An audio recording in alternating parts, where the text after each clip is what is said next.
I saw a video the other day where someone asked a pro mix engineer, what's your best advice on reverb when it comes to mixing? And he said, automate everything.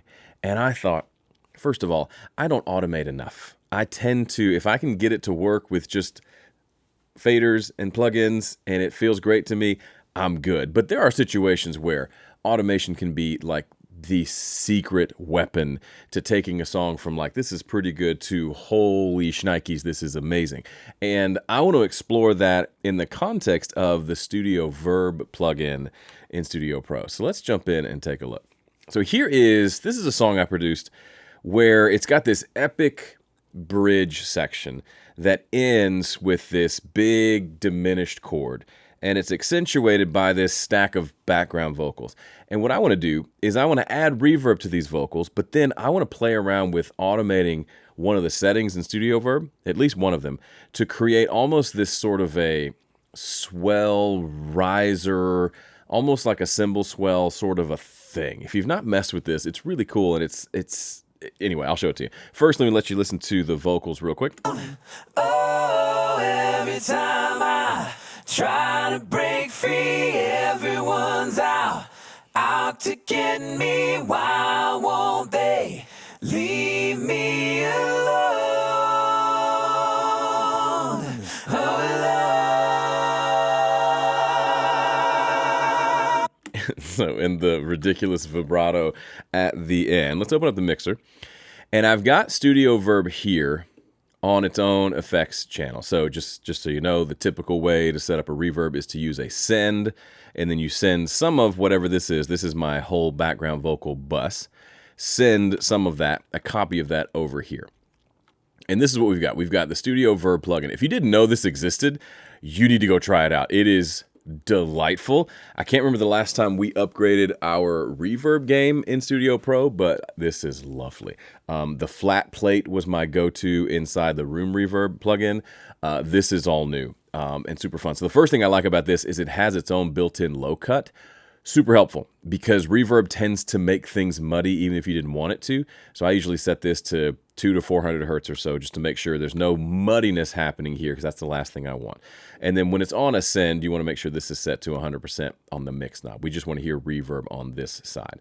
So let me just dial this in for a second and let you hear kind of the sound that I like for these background vocals. Oh, every time I try to break free, everyone's out to get me. Why won't they leave me alone?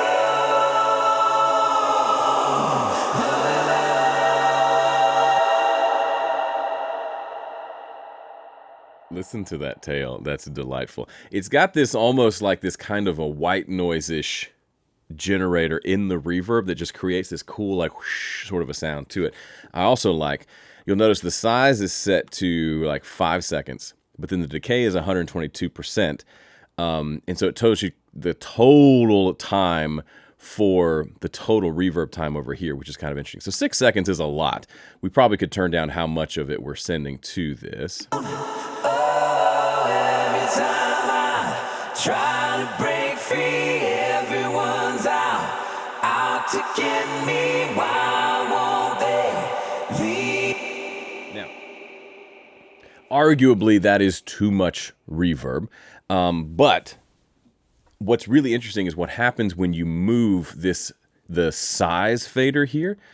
They all do some different things, but the size one is really interesting. So I want to automate that and just kind of see what happens. So what do we do? How do we automate in Studio Pro? In case you didn't know, automation is just the ability to change a parameter over time. So to create like a robot that will move that parameter exactly like you want.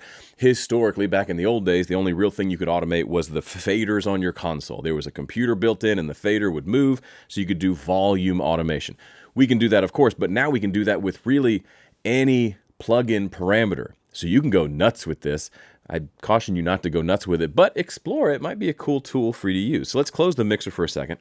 Let me just right-click on this parameter, and you'll notice it gives me an option to edit automation on room size. That's what we want. We want to edit the automation. Right now there is none. We're going to make some.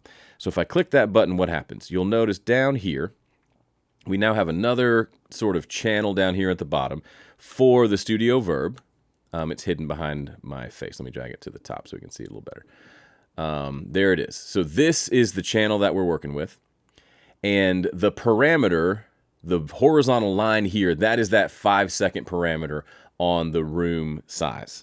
How do we know? Let me open this up so we can kind of see it. When I move this parameter, you can see it moves there. So now it's just basic data. We now have a mappable data point for this parameter. So that means when we get to the end of this phrase, we could maybe start to automate this to change. So what happens if we do something like this, where that parameter goes down here? So from here, that last note, it slowly fades out. We can even change the slope of this by clicking that middle one so that it gives it kind of a slope like that. What would that sound like? Well, let's just see what happens. I won't they leave me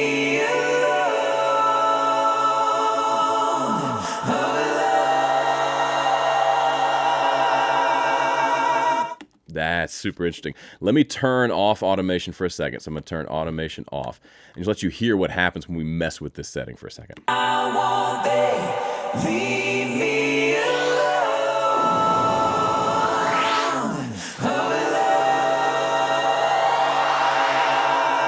That's kind of the sound I want. That it's like a riser sound because we're changing the size of the reverb in real time. A lot of times in some reverb plugins, you can't change that in real time because it messes and there's artifacts and stuff like this. But this is super cool. I won't they leave me Right? That's just super fun to me. So if you didn't know that was there, I know I'm not an electronic music producer. Y'all use risers and all kinds of fun things like that. Well, little guitar player like me, I don't know what that is. So what if we set this up here to something like, and turn the automation back on because it's not reading automation right now. So we click this little button that looks like automation. We go back to read. Not write, read. Read. Maybe I turned it off on the channel. Oh, let's turn it on the channel. Read. Okay, sorry.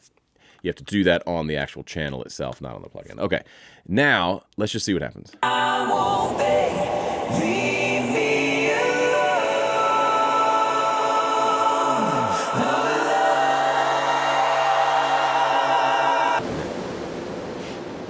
That's such a ridiculous sound. That's probably too far. Let's bring it down a little bit to about there. And then we need to adjust how quickly it's changing. So maybe it gets to the change by like here, something like this.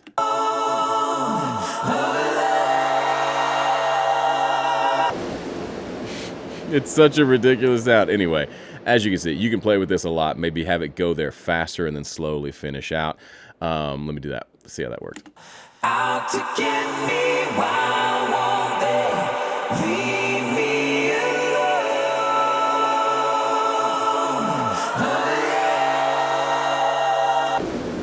alone? Okay, here's what I want to do. I want to do it later. And I also don't need all of that reverb going into it. I really need to kind of ramp up into it. So let's bring it down to something more reasonable. Down here, just a few seconds was actually sounding pretty good. And then we'll have it kind of ramp back in, add some reverb in, and then take it back out there. Free, everyone's out to get me. Why won't they leave me alone?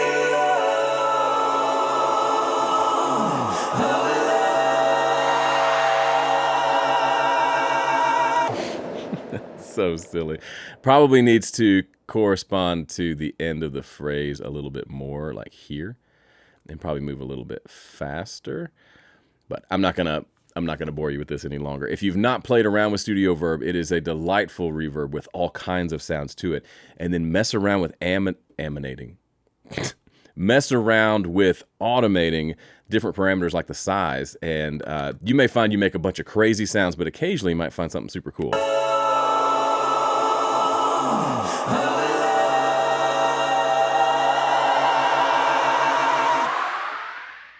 That's pretty interesting. So yeah, we can have an end right there. Anyway, I'm going to stop messing with it. Thanks for watching. Hope this got you excited to go try something new. New toys are always fun. Thanks for watching. My name's Joe Gilder. I'll see you in the next one.